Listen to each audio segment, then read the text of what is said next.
함께 우리 신앙을 고백하시겠습니다. 나는 전능하신 아버지 하나님 천지의 창조주를 믿습니다. 나는 그의 유일하신 아들 우리 주 예수 그리스도를 믿습니다. 그는 성령으로 잉태되어 동정녀 마리아에게서 나시고 본디오 빌라도에게 고난을 받아 십자가에 못 박혀 죽으시고 장사된 지 사흘 만에 죽은 자 가운데서 다시 살아나셨으며 하늘에 오르시어 전능하신 아버지 하나님 우편에 앉아 계시다가 거기로부터 살아있는 자와 죽은 자를 심판하러 오르십니다. 나는 성령을 믿으며 거룩한 공교회와 성도의 교제와 죄를 용서받는 것과 몸의 부활과 영생을 믿습니다. 아멘. 찬송가 309장을 찬양하시겠습니다.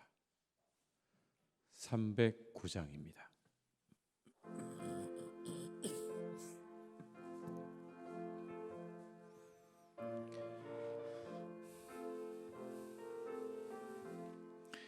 목마른 내 영혼 주가 이미 허락한 그 귀한 영생소 주여 갈망합니다. 그 약속 따라서 힘써 간구하오니 오 주여 내 기도 어서 들어주소서.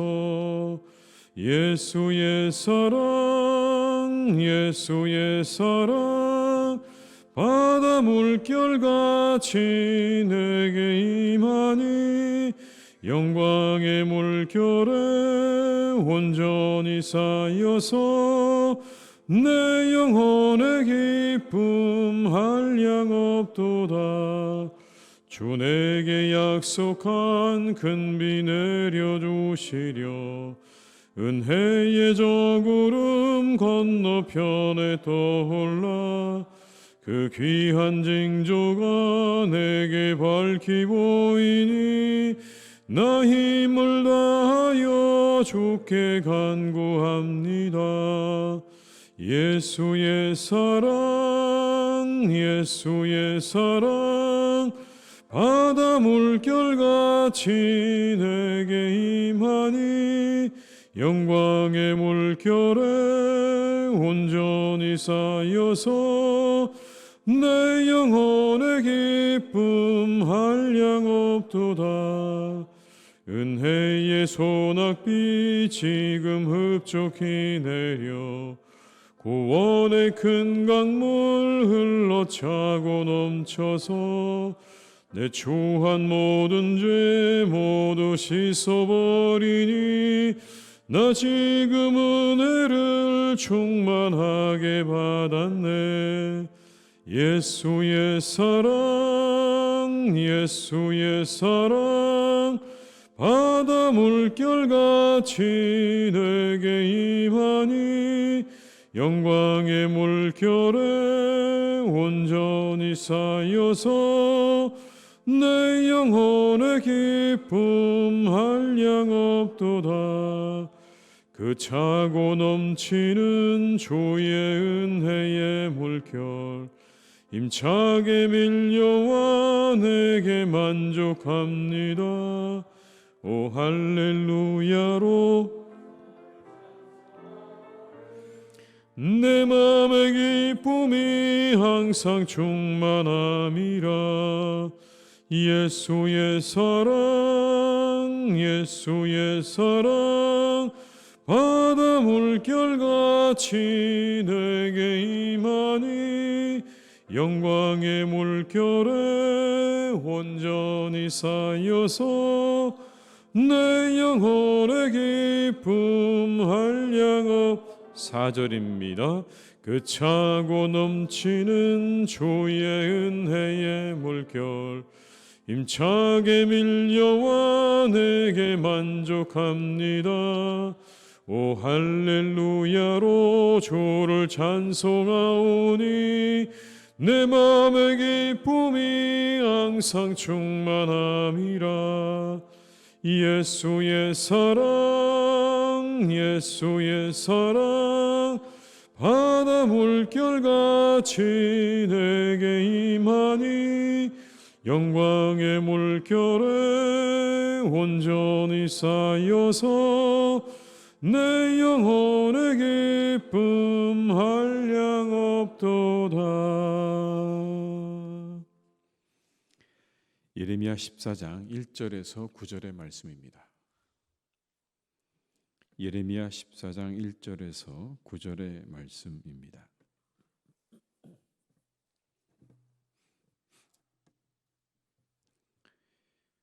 예레미야 14장 1절에서 9절의 말씀을 함께 봉독하시겠습니다.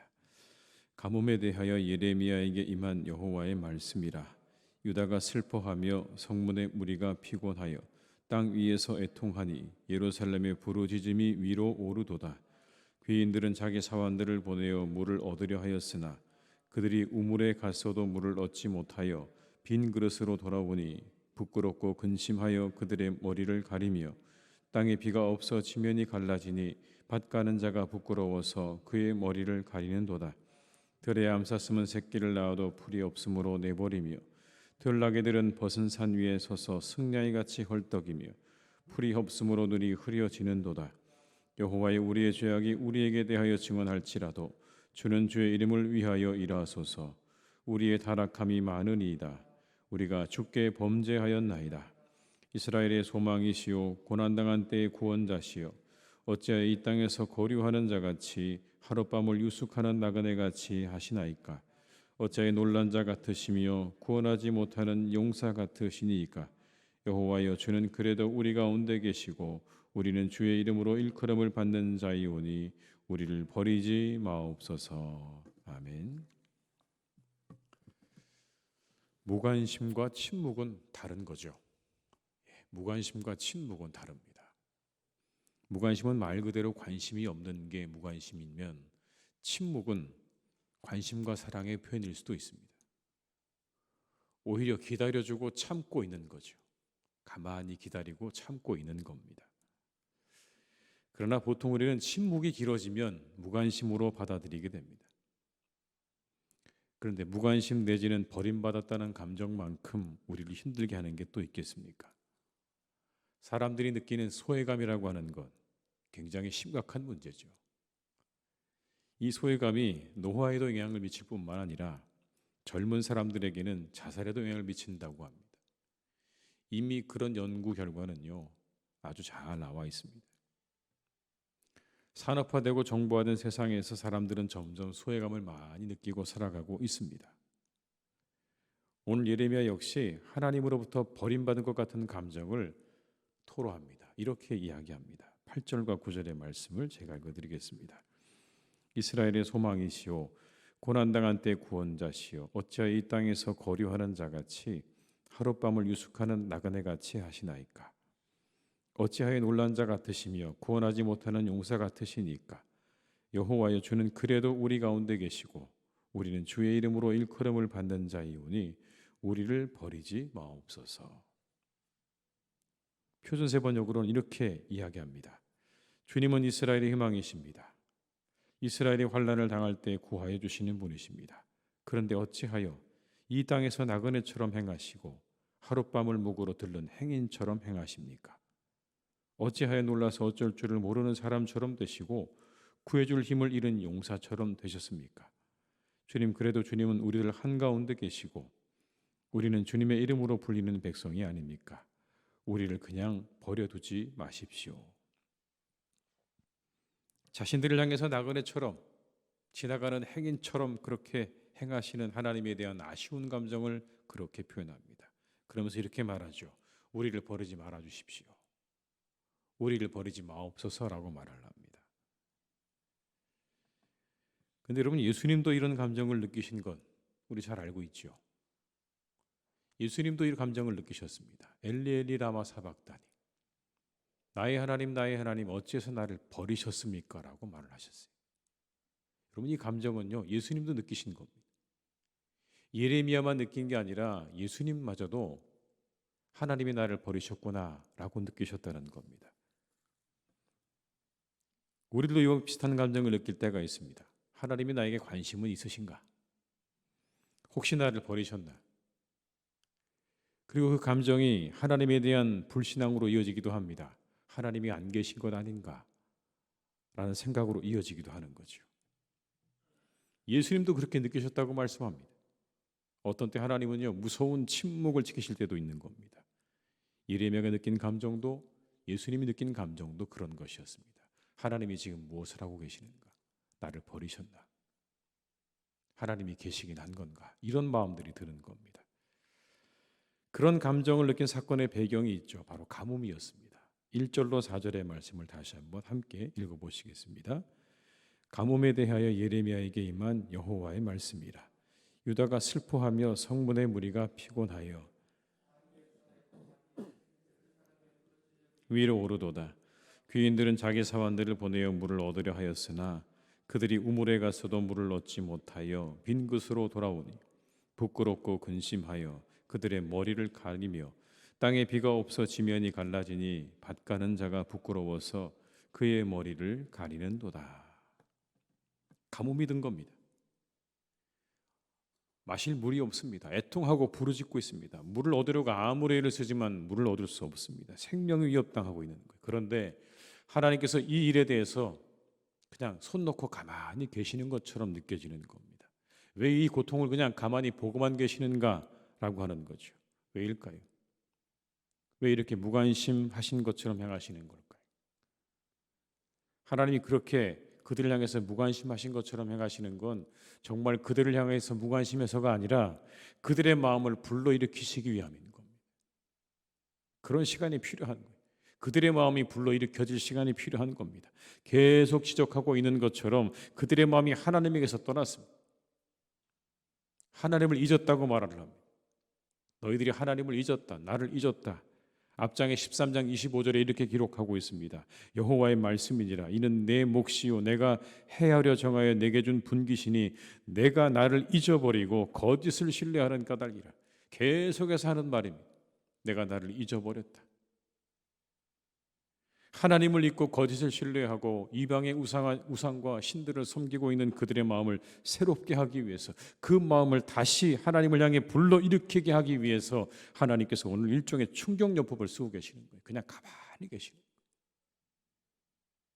하나님이 어디 가셨는가? 왜 우리를 향해서 그 능력의 힘을 사용하지 않으시는가? 어디서 무엇이 잘못되었는지를 알게 하시기 위함인 겁니다. 여러분, 그런 시간도 필요한 거죠. 침묵의 시간도 필요한 겁니다.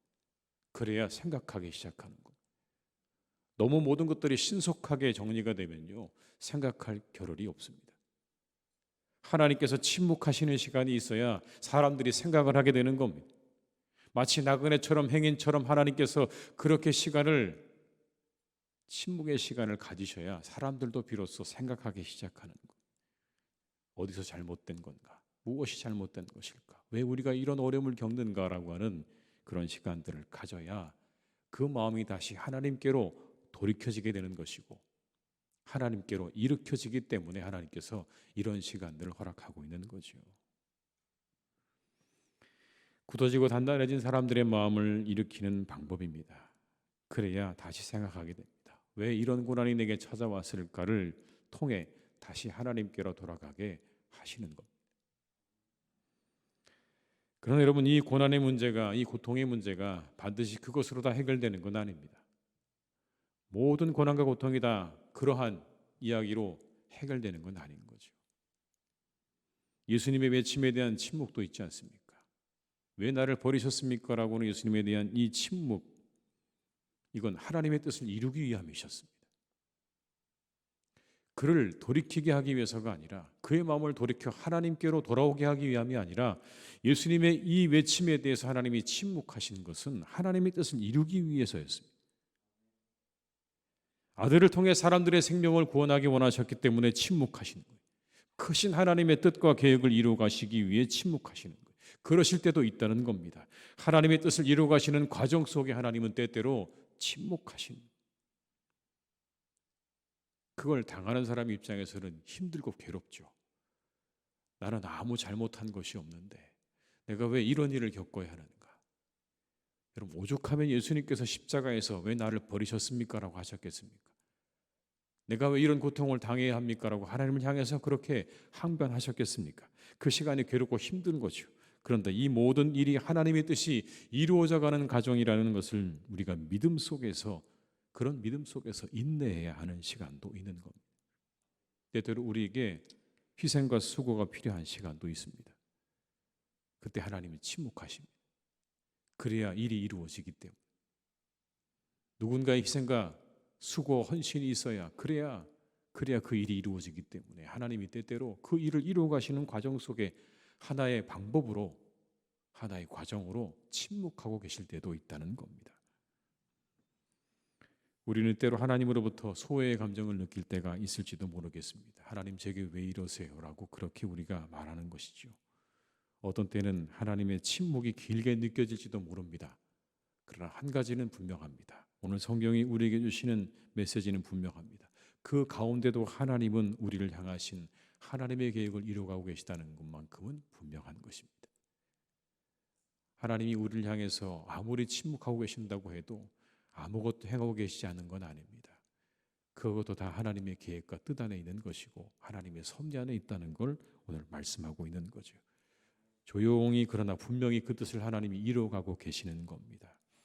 그 하나님을 신뢰하며 나아가시는 우리 모두가 다 될 수 있기를 주님의 이름으로 축복합니다. 오늘 9절에 이렇게 말씀하지 않습니까? 어찌하여 놀란 자 같으시며 구원하지 못하는 용사 같으시니까. 여호와여, 주는 그래도 우리 가운데 계시고. 여러분, 이 말씀이 참 우리에게 은혜가 됩니다. 주는 그래도 우리 가운데 계십니다. 아무것도 하지 않는 것처럼 보이지만 그럼에도 우리 가운데 함께 하시는 하나님, 우리를 버리지 마옵소서라는 이 말씀처럼 우리가 다 알 수 없는 하나님의 계획을 오늘도 이루어 가시는 하나님의 그 놀라운 섭리와 계획을 믿으며 우리가 나아갈 수 있기를 주님의 이름으로 축복합니다. 바람은 눈에 보이지 않습니다. 여러분, 절대로 바람은 눈에 보이지 않지만 그러나 붑니다. 그 바람이 배를 움직여서 항해를 하게 합니다. 우리 인생의 항해에도 보이지 않으시지만 하나님이 우리를 밀어가십니다. 우리를 밀어가십니다. 소망의 항구로 우리를 밀어가고 계시는 겁니다. 보이지 않으시지만 우리와 함께 하시는 하나님이 오늘도 우리의 손을 붙잡고 우리를 이끌어 가실 것입니다. 그 하나님께 우리의 몸과 마음을 맡기고 나아가시는 복된 날이 되시기를 주님의 이름으로 축원합니다. 기도하시겠습니다. 아버지 하나님, 우리는 때때로 이 예레미야가 느꼈던 마음을 느낄 때가 있습니다. 하나님 왜 나그네처럼 저한테 행하십니까? 왜 하룻밤 들려 떠나는 행인처럼 그렇게 저에게 행하십니까? 아무 관심이 없으신 것처럼 제게 일어나는 일에 어떤 하나님의 응답도 없는 것처럼 그렇게 느껴질 때가 우리에게도 있습니다. 그러나 하나님, 우리가 오늘의 이 말씀을 기억하며 그럼에도 우리 가운데 계시고 우리를 향하신 선하신 뜻을 품고 그 뜻을 이루어 가시는 하나님을 신뢰하며 나아가는 우리 모두가 되게 하여 주시옵소서. 하나님은 침묵하십니다. 때때로 침묵하십니다. 예수님에게도 침묵하셨습니다. 그 아들의 간절한 부르짖음과 외침에도 하나님은 침묵하셨습니다. 때로 우리들의 마음을 돌이키게 하시기 위해서, 때로는 하나님의 뜻을 이루어 가시기 위해서 하나님은 침묵하십니다. 우리가 이 하나님의 모습을 인정하며 그럼에도 우리의 모든 것들을 이루어 가시고 선하게 우리를 이끌어 가시는 하나님의 그 손길을 믿고 의지하며 그 하나님께 모든 것을 맡기며 나아가는 우리의 삶이 되게 하여 주시옵소서. 하나님이 하나님의 뜻을 이루실 것이라는 믿음으로, 하나님이 우리를 새롭게 하실 거라는 믿음으로 우리가 때로 지나야 하는 고난과 고통의 시간들을 잘 지나갈 수 있도록 주님께서 우리의 교우들을 지켜주시고 인도하여 주시옵소서. 하나님, 그러나 우리는 사람입니다. 우리는 연약합니다. 때로 그래서 하나님, 우리는 그 고난과 고통 때문에 무너집니다. 우리의 마음이 무너지고 우리의 믿음이 무너질 때도 있습니다. 주님, 간절히 바라옵기는 우리의 교우들을 지켜주셔서 어려운 시간들을 지날 때 더욱 믿음이 견고하게 세워지는 은혜와 축복을 허락해 주시옵소서. 그 고난과 고통, 길어진 그 시간 때문에 사랑하는 교우들이 믿음을 저버리는 일이 없도록 주님께서 살펴주시고 그들의 영혼을 붙잡아 주시고 그들의 마음을 붙잡아 주시기를 간절히 기도하오니 주여, 우리 사랑하는 교우들의 모든 고난과 고통의 시간이 너무 길지 않도록, 그 시간이 너무 길어 낙심하고 그리고 쓰러지지 않도록 하나님께서 그 시간을 단축시켜 주시옵고 우리 사랑하는 교우들의 영혼과 마음을 주님께서 선하게 인도하여 주시옵소서. 아버지 하나님, 그래서 우리 사랑하는 교우들의 마음 가운데 늘 하나님에 대한 깊은 믿음과 신뢰가 항상 함께 할 수 있기를 간절히 기도합니다. 하나님, 침묵하고 계시는 것 같지만 그 일을 이뤄가고 계시다는 것을 우리가 믿으며 한 걸음 한 걸음 나아가게 하시고 우리를 그렇게 밀어가시는 하나님께 모든 것 맡기고 나아가는 우리 교우들의 삶이 되게 하시고 모든 신앙이 되게 하여 주시옵소서.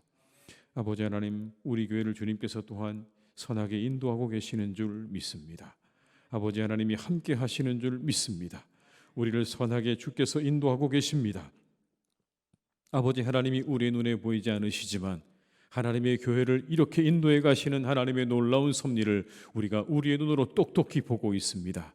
참으로 놀라운 일입니다. 하나님의 은혜입니다. 하나님이 일하고 계시는 증거입니다.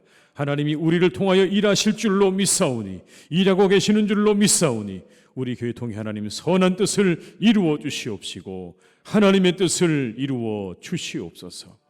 아버지 하나님께서 오늘도 우리 교회를 축복하셔서 주님의 나라와 뜻이 이루어지는 교회가 되게 하시고 하나님의 뜻을 하루하루 이루어 드리는 복된 교회가 되기를 간절히 기도하오니 주여, 사랑하는 우리 교회 가운데 함께 하셔서 바로 이 땅을 위해서, 이 서교동과 성산동 땅을 위해서 우리가 무언가를 행할 수 있는 그런 교회, 그런 곳이 되게 하여 주시옵소서. 아버지 하나님, 우리 사랑하는 교우들의 모든 일터와 또 하나님 가정을 위해서 기도합니다. 그 일터가 주님 안에서 잘 되시기를 간절히 원합니다. 수고하시고 일하시는 그 모든 직장의 일이 잘 되어지기를 간절히 원합니다. 세상의 많은 사람들에게, 함께 일하는 사람들에게 인정받고 사랑받는 분들이 되게 하여 주시옵소서. 성실한 마음으로, 사랑하는 마음으로 그 모든 일들을 잘 감당하게 도와주셔서 어느 곳에서나 사랑받고 존경받고 인정받는 우리 교우들이 되게 하시고 그 일을 통해 하나님 날마다 우리 교우들의 일터와 그 직장의 일들이 잘 되어지는 아름다운 열매와 결실을 맺는 놀라운 역사가 있기를 기도하오니 주님, 그 모든 일터를 주님께서 지켜주시옵소서. 아버지, 우리 사랑하는 성도들의 가정을 주님께서 지켜주시기를 원합니다. 각자의 맡은 바 일들을 잘 감당하기를 간절히 원합니다. 악한 것들이 그 가정에 침투하지 못하도록 하나님께서 막아주시기를 간절히 원합니다. 세상에 악한 것들이 참 많습니다. 하나님, 우리를 넘어뜨리고 쓰러뜨리려고 하는 많은 유혹과 많은 악한 것들로부터 우리의 성도들의 가정과 자녀들을 지켜주시기를 간절히 원합니다. 우리 성도들을 지켜주시기를 간절히 원합니다. 하나님, 도와 주시옵소서. 함께하여 주시옵소서. 주님이 지켜주셔야 합니다. 하나님이 함께해 주셔야 합니다. 눈동자같이 지켜주셔서 우리 사랑하는 자녀들과 우리 온 가족들이 언제나 믿음 안에, 사랑 안에 행복하게 살아가는 우리 교우들의 가정 되게 하여 주시옵소서. 하나님, 기도합니다. 불화하지 않도록 간절히 원합니다. 서로 하나님 불화하지 않도록 하나님께서 늘 지켜주시고 화목하게 하여 주시옵소서. 화목의 영이신 성령께서 가정마다 함께 주시기를 간절히 원합니다. 아버지 하나님, 어려움을 겪고 있는 가정이 있습니까? 가정의 관계로 인해 어려움을 겪고 있는 가정이 있습니까? 하나님, 회복시켜 주시옵소서. 새롭게 하여 주시옵소서. 다시 하나 되게 하여 주시옵소서. 하나님의 은혜로 가정의 평화를 되찾아 주시기를 간절히 기도하오니 주님께서 도와주시고 함께해 주시옵소서. 하나님, 아픈 분들이 있습니다. 회복 중에 있는 분들도 있습니다. 수술을 기다리고 있는 분도 있습니다. 하나님께서 그 모든 분들 위해 늘 함께 하셔서 그 모든 회복 가운데 신속한 완벽한 하나님의 은혜를 허락해 주시옵고, 아버지 하나님, 또 수술을 기다리고 있는 분의 마음 가운데 담대한 마음과 하나님을 신뢰하는 마음과 믿음으로 주님께서 그 모든 것들을 잘 이겨나갈 수 있도록 함께해 주시기를 원하오니 주님 도와주시고 함께해 주시옵소서. 사랑하는 우리나라를 지켜주시기를 원합니다. 특별히 하나님께서 정치를 지켜주시기를 간절히 원합니다. 아버지 하나님, 먼저 나라와 국민을 생각하는 정치가 될 수 있도록 모든 정치하시는 분들을 주께서 선하게 이끌어 주시기를 간절히 원합니다. 각자의 당의 이익을 먼저 떠나서 국민의 이익이 우선이 되게 하시고 나라의 이익이 우선이 되어지는 정치를 할 수 있도록 우리 모든 정치인들의 마음과 생각을 하나님이 항상 선하게 인도하여 주시옵소서. 오늘도 우리와 함께 하시기를 간절히 원하옵고 예수님의 이름으로 기도드립니다. 아멘. 각자의 자리에서 계속 기도하시겠습니다.